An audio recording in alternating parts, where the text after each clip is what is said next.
옛날 며느리가 특별한 병이 있는 것도 아닌데 시름시름 앓으면요 친정으로 보냈다고 하죠. 놀라운 사실은 이 며느리가 친정에서 며칠만 지내다 보면 병이 온데간데 없이 사라지는 거예요. 아주 생기 있는 그런 삶을 살게 된다는 거죠.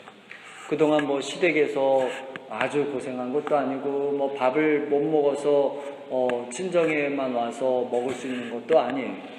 그 비결이 뭐냐면 친정에는 시댁 식구 눈치 보지 않아도 되는 특별한 저만의 쉼의 자리가 있었기 때문입니다. 성서 일과를 통해 우리가 읽은 오늘의 말씀은 이런 은혜를 우리가 드리는 이 예배에서 맛볼 수가 있고 신앙 생활을 통해서 우리가 얻을 수 있다고 말을 합니다. 그런 이유를 13절 말씀은 이렇게 분명하게 말해주고 있습니다. 우리 함께 읽읍시다. 그가 우리를 흑암의 권세에서 건져내사 그의 사랑의 아들의 나라로 옮기셨으니 그 아들 안에서 우리가 속량 곧 죄사함을 얻었도다. 이 말씀을 들은 골로새 교인들은 우리보다는 훨씬 이 말씀이 무슨 의미인지를 잘 알았을 거예요. 당시 노예 제도가 있었잖아요. 어떤 노예든지 주인이 그 값을 치르고 사면 그 노예는 그때부터 자신을 돈 주고 산 그 주인의 소유물이 되는 겁니다. 소유가 된다라고 하는 것은 누군가에게 속해서 내 마음대로 내 생각대로 하지 못한다는 것을 말하죠. 그런데 그 주인이 그 노예를 자유인으로 풀어주면 그때부터 그 노예는 더 이상 종이 아니라 자유인으로 살 수 있게 되었어요. 우리나라가 일본 제국의 권세 아래 했다가 1945년 8월 15일 자유를 되찾았는데 그때 사람들이 나와서 만세를 목적껏 부른 이유가 목이 터져라 부른 이유가 거기 있는 거예요. 지난 월요일이 미국 독립기념일이었잖아요. 영국의 식민지 주민으로 살았다가 자유를 얻었어요. 그래서 지금도 밤늦도록 폭죽을 터뜨려서 잠을 못 자기도 합니다만 그래도 다들 그날만큼은 뭐라고 하지 않고 즐기는 이유가 뭐냐면 자유를 얻은 그 기쁨을 기념하기 때문이라는 것이죠. 이처럼 원래 우리가 죄 때문에 죽을 수밖에 없었는데요. 흑암의 권세 아래 우리가 살았었는데요. 예수 그리스도의 그 십자가 죽음으로 말미암아 흑암의 권세에서 건짐을 받아서 하나님의 자녀가 되었다라는 것이에요. 이것이 바로 은혜라는 거예요. 왜냐하면 우리가 잘나서 혹은 우리가 어떤 일을 해서 우리의 공로 때문에 우리가 얻은 것이 아니라 순전히 하나님의 아들 그리스도 예수의 피로 값을 치른 것, 그것 때문에 얻어진 우리에게 주어진 선물이기 때문입니다. 하나님께서 아들을 통해 이루신 구속이기 때문이죠. 여러분, 하나님께서 왜 이러신 것일까요? 왜냐하면 하나님은 그것을 좋아하셨기 때문이에요. 골로새서 1장 20절은 이렇게 이야기합니다. 그의 십자가의 피로 화평을 이루사 만물 곧 땅에 있는 것들이나 하늘에 있는 것들이 그로 말미암아 자기와 화목하게 되기를 기뻐하심이라 그랬어요. 하나님이 기뻐하셨어요. 하나님은 우리들이 죄 때문에 하나님과 등지고 사는 것을 좋아하지 않으셨어요. 그걸 그냥 두고 볼 수 없었어요. 죄와 욕심 때문에 하나님을 배반하기가 일수인 것이 우리들인데 하나님은 하나님을 떠나서 흑암의 권세에 눌려 살아가는 우리들을 차마 눈뜨고 모른 채 할 수 없었다라는 거예요. 그래서 우리 대신 예수 그리스도를 십자가에 제물로 올리신 것이죠. 이것이 바로 하나님의 은혜요, 하나님의 구속입니다. 이 말씀은요, 우리들이 이런 하나님의 은혜 있기 전에는 하나님과 멀리 떨어진 상태에 있었다는 것을 말해주지요. 다시 말해서 우리의 옛날 영적 주소는 하나님으로부터 끊어진 상태였다라는 거예요. 나무의 나뭇잎이요, 나무에서 떨어지면 영양을 공급받을 수가 없어요. 그래서 말라버립니다. 이것처럼 성성은요, 하나님을 떠난 삶을 가리켜서 영원한 죽음이라고 말하는 거예요. 이것은 우리의 육신이 더 이상 숨을 못 쉬는 그런 죽음을 말하는 것이 아니라 죄 때문에 흑암의 권세에 속한 사람이 되어서 하나님에게서 끊어진 그 상태, 그것을 가리키는 말입니다. 여러분, 우리가 왜 그렇게 되었겠어요? 그 이유는 하나님의 뜻에 불순종했기 때문이죠. 죄와 욕심에 이끌려 살았기 때문이죠.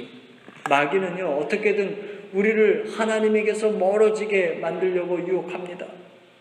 우리의 욕심을 부추겨서 우리로 하여금 죄 가운데 머물게 만들죠.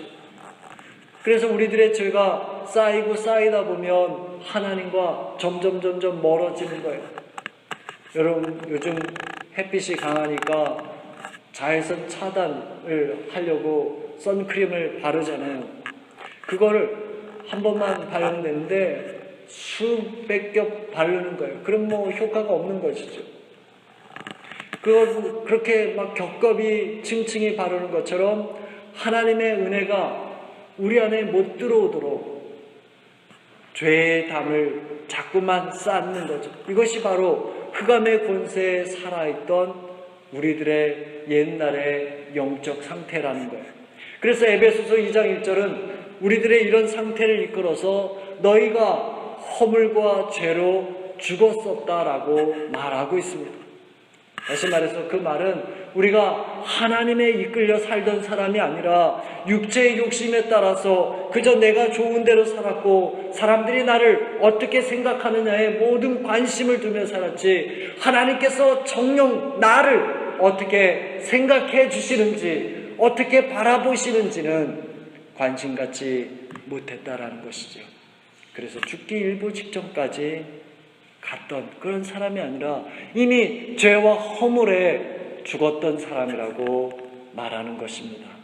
그런데요, 흑암의 권세에 살던 우리를 긍휼에 풍성하신 하나님께서 그리스도와 함께 살리셨다는 것이에요. 이것이 바로 복음이요 은혜인 줄 믿으시기 바랍니다.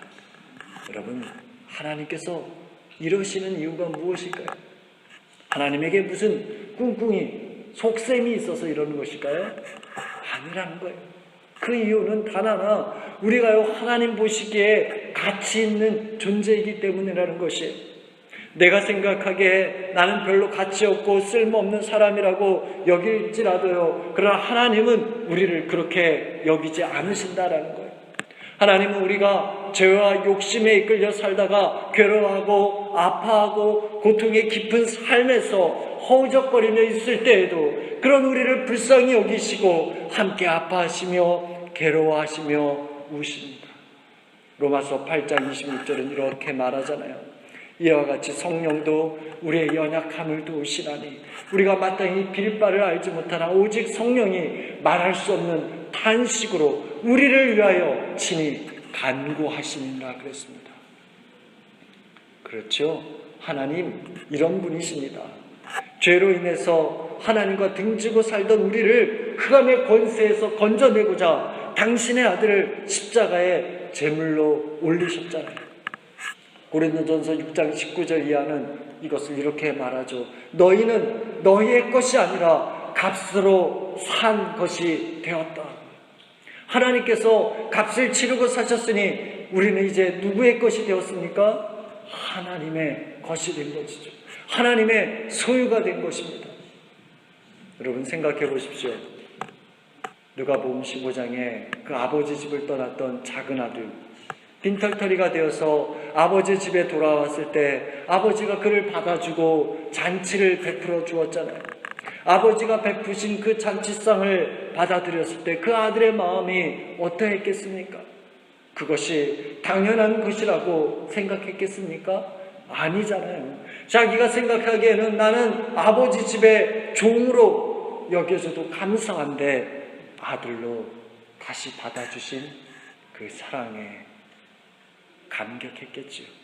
그리고 그 사랑을 기억하며 살았겠죠. 이 시점에서 우리는 우리가 지금 어디에 서 있는지를 한번 생각해 보아야 합니다. 오늘 우리가 서 있는 영적 자리, 영적 상태는 어떻습니까? 우리가 찬송을 불러도, 기도를 해도, 예배를 드려도 아무런 느낌이 없다고 한다면 우리가 세상 사람과 다를 바가 없지 않습니까? 사람들 앞에서는 정말 예배 잘 드리는 것 같고요, 봉사 잘하는 것 같아 보이지만, 그러나 예배를 드려도 정작 내 영혼은 기쁨이 없고 메말라 있지는 않습니까? 제가 이런 삶을 살았던 적이 있었어요. 예배란 예배는 다 드렸고요, 감동을 못 느꼈어요. 아무런 감동 없이 주일 예배 참석했고요, 아무런 느낌 없이 형식으로 예배를 드린 적이 있어요.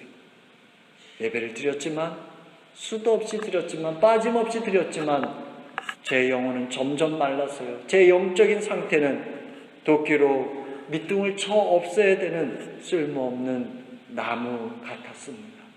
이런 제 영혼의 상태를 확인하는 순간 저는 하나님을 부르며 살려달라고 울지 않고는 견딜 수가 없었습니다. 오늘 여러분은 어떻습니까? 은혜로 주신 새로운 삶을 선물로 받은 것이 저와 여러분이잖아요. 그러니 저와 여러분이요, 옛날과는 달라야 하지 않겠습니까? 은혜로 선물을 받기 이전처럼 여전히 죄와 욕심에 이끌려 살아서는 안 되지 않습니까? 그런데 우리는 왜 우리에게 주신 건강을, 시간을, 물질을, 생명을 여전히 죄와 욕심에 이끌리도록 내버려 두는 것입니까? 메마른 내 영혼의 상태를 보며 안타까워 탄식하는 그 성령님의 그 소리에 왜 모른 채 하십니까? 여러분, 도대체 우리가 이러는 이유가 무엇 때문이겠습니까? 그 이유는요, 내가 서 있는 곳이 어딘지 파악하지 않기 때문이죠. 내 영적 상태가 어떠한지를 살피지 않기 때문입니다. 거지 나사로와 같은 날 동시에 죽은 부자를 한번 생각해 보세요. 나사로는 천국에 가고 부자는 지옥에 떨어졌는데 그 지옥불이 너무 뜨거우니까 목이 너무너무 타기 시작한 거예요.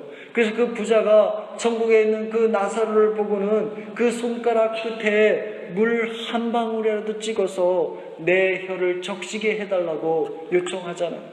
그런데 여기서 의문이 있는데요, 그 부자가 천국을 바라볼 수 있었으면서도 그리로 건너가게 해달라고, 거기서 건져달라고 요청하지를 않았다라는 거예요. 그죠? 지금 내 몸이 너무 괴로우니까 내 육체를 위해서 물을 달라고 했다라는 거예요. 기왕에 물을 달라고 했다면 나를 불쌍히 여기고 영혼을 살릴 수 있는 생명의 물을 주시길 바라야 하는 것인데요, 그러질 않았다는 겁니다. 왜 그렇겠어요? 그 이유는 부자에게는 하나님이 나를 불쌍히 여겨 주십시오 하는 그런 갈망이 없었기 때문이죠. 내가 죄인입니다라고 하는 고백이 없었기 때문이에요. 머리로는 하나님이 누구인지 분명히 알고 있어요. 그러나 마음으로는 받아들이지 않았던 것이죠.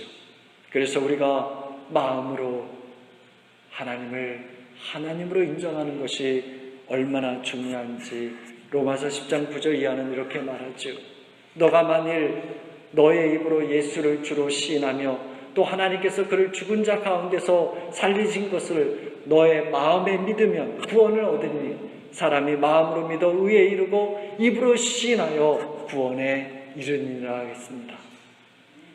오늘 우리가 7월에 외울 말씀, 요엘서 2장 32절 말씀, 여호와의 이름을 부르는 자는 구원을 얻으리라 그랬잖아요. 이 시간 축복합니다. 하나님 앞에 엎드려서 저는 하나님의 은혜가 필요합니다, 저는 죄인입니다, 나를 불쌍히 여겨주세요 하는 그 고백이 저와 여러분의 고백이 되길 주님 이름으로 축원합니다. 우리가 죄된 삶에서 벗어나서 하나님이 주시는 은혜의 삶을 살지 못하는 이유가 있는데, 그것은 우리의 삶에 진정한 헌신이 없기 때문입니다. 헌신이 무엇인지 룻이 잘 보여주죠. 유대인 남편과 결혼했지만 그 남편이 얼마 못 살고 죽었지요. 시어머니 나오미가 며느리를 불쌍히 여기고 친정집으로 돌아가라고 그렇게 강력하게 요청했습니다만 룻은 그 연약한 시어머니와 함께 고통을 나누겠느라고 시어머니의 친정인 베들레헴 이스라엘 땅으로 따라가죠. 시어머니와 함께 그 베들레헴 하나님의 땅으로 들어가면서 그녀의 삶이 달라지기 시작합니다.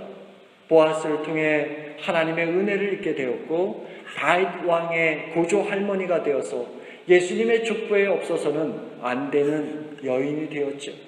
왜 그렇게 된 것입니까?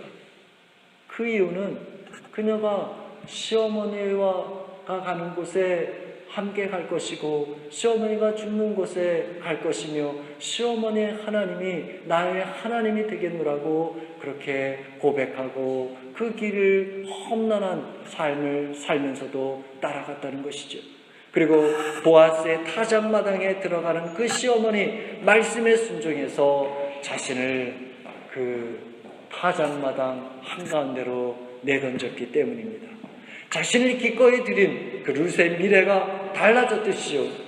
우리도 하나님께 믿음으로 순종의 제사를 드리고 믿음으로 우리의 시간을 드리고 우리의 수입에서 주님의 몫을 구별해서 드리고 우리의 재능을 들여서 섬기면 우리의 삶도 달라지는 줄 믿으시기 바랍니다. 다시 말해서요. 오늘 우리가 헌신으로 섬기는 이 예배 시간을 통해서 잠깐만이라도 하나님을 만날 수 있다면 우리의 운명은 바뀌어지는 줄 믿으시기 바랍니다. 왜 그렇겠어요? 그 이유는 십자가에서 우리 대신 피 흘려 죽이신 예수 그리스도로 말미암아 하나님께로 가는 길이 뻥 뚫려 있기 때문입니다. 이러니 우리가 하나님의 교회를 세우고요. 하나님이 역사하신 그런 가정을 만들고요. 하나님의 꿈을 이루어 드리려면 하나님께서 나를 통해 역사하실 수 있도록 나를 기꺼이 하나님께 드려야 하는 것입니다. 그런데 우리에게 문제가 있는데 그게 뭐냐면 하나님의 은혜를 목말라 하지 않는다는 거예요. 하나님을 배고파하지 않는다는 거예요. 예수 그리스도의 십자가 죽음으로 열려진 그 구원의 길을 우습게 여긴다는 것입니다. 흑암의 권세에서 건짐을 받은 그 은혜를 기억하지를 못한다는 거예요. 여러분, 여리고성에서 세무서장하던 삭개오가요, 예수님이 마을로 지나가는 그 소리를 듣고 자기 사무실에서 뛰쳐나가서 뽕나무 위에 올라갔잖아요. 왜 그런 것입니까? 거지 바디메오가요, 사람들이 시끄럽다고 야단치는데도 왜 있는 힘을 다해서 주님을 부른 것입니까? 예수님이 왜 십자가에 당신을 기꺼이 바친 것입니까? 그 모든 것이요, 다 하나님의 은혜를 잊기 위해서였잖아요. 하나님의 은혜가 강물처럼 흘러서 온 땅을 적시기 위해서였잖아요. 그런데 오늘 우리는 어떻습니까? 왜 하나님의 은혜를 사모하지 않습니까? 하나님의 은혜를 얻고자 왜 헌신하지 않습니까? 우리가 살다 보면요, 고통을 피할 수가 없죠. 아무리 발버둥 치며 해도 잘 안 될 때가 있어요. 답답할 때가 있고요. 어려운 일로 낙심될 때가 있습니다. 하지만 그럴 때가요, 따지고 보면 우리에게 하나님의 은혜가 더 절실히 필요한 때가 아니겠습니까?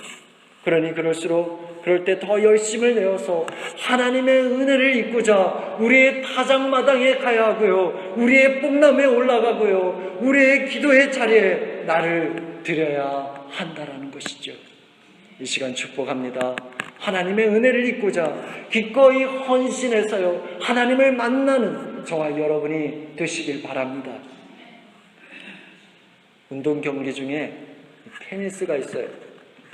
테니스의 그 세계 4대 메이저 대회가 있는데 그게 뭐냐면 영국에서 주최하는 윈블던, 미국의 US 오픈, 호주의 오픈, 그리고 프랑스 오픈 경기. 이 4개 대회를 한 사람이 모두 우승할 수 있다, 할 수 있죠. 근데 우승한다는 것 정말 대단한 일이잖아요. 최근에 프랑스 오픈에서 우승한 조코비치라고 하는 그 선수를 포함해서 지금까지 8명이 이 4개 대회를 다 우승한 사람들이라고 합니다. 이번에 커리어 그랜드 슬램의 위협을 달성한 조코비치가 2년 전에 이런 일이 있었어요. 테니스 경기를 하다 보면 비가 올 때가 있습니다.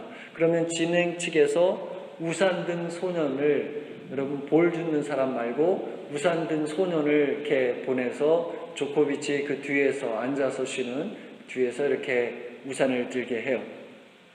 그런데 이 조코비치가 그 손을 부르더니요, 자기 옆에 앉으라는 거예요. 그래서 이 소년이 오라고 해서 가서 그 옆에 앉고 함께 우산을 썼습니다. 그러니까 조코비치가 자기가 마시려고 가져간 음료수를 꺼내서 이 소년에게 주면서 마시라고 하는 거예요. 여러분 생각해 보세요. 원래 그 소년이 거기에 있는 이유는 조코비치 선수가 가져온 음료수를 먹으려고 있는 게 아니에요. 비가 오면 함께 우산을 쓰려고 거기 있는 게 아니에요. 원래 그 소년이 거기 있던 이유는 자신은 비에 젖더라도 선수가 비를 맞지 않도록 우산을 쓰여주는 거예요.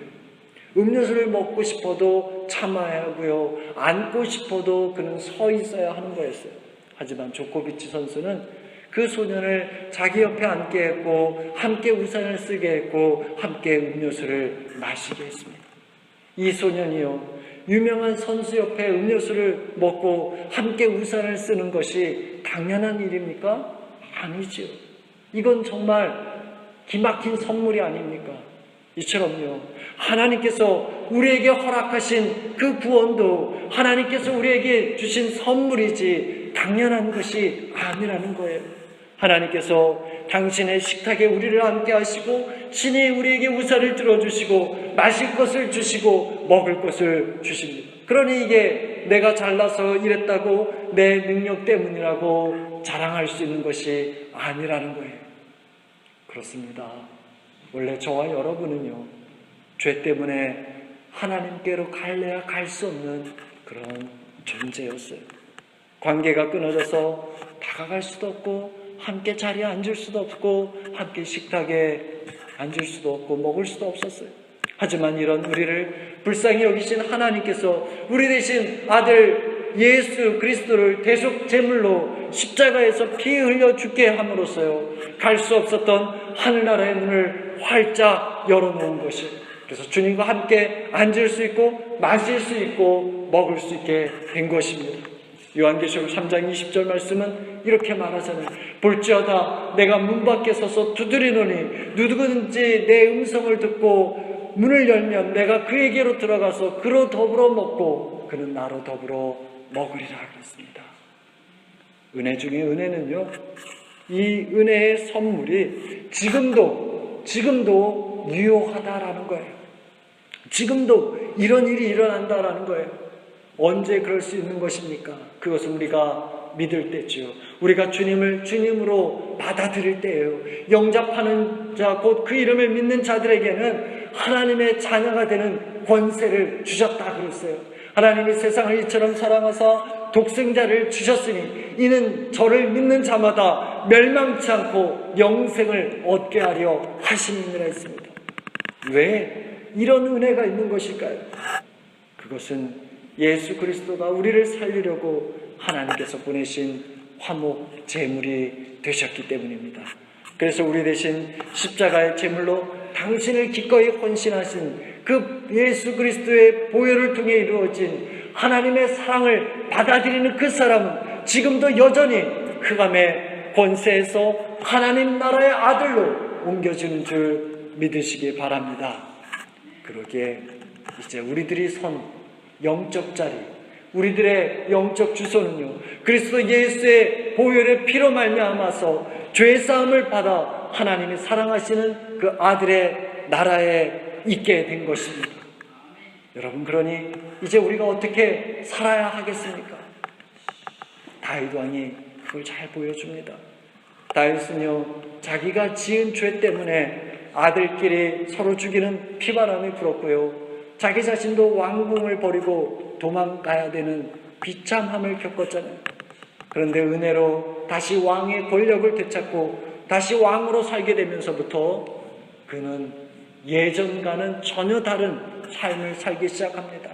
다윗가 나이가 너무너무 많아서 힘이 없게 되니까 그 신하들이요, 젊은 여인을 아내로 삼아서 수발되게 했지만 잠자리를 같이 하지 않지요. 하나님의 아니고서는 자기 자신이 살 수 없는 그런 존재임을 알았기 때문에 그러질 않았습니다. 그리고 다윗이 죽기까지 한 일이 있었는데 그것이 뭐냐면 하나님의 성전을 짓는데 필요한 물건을 마련하는 것이었어요.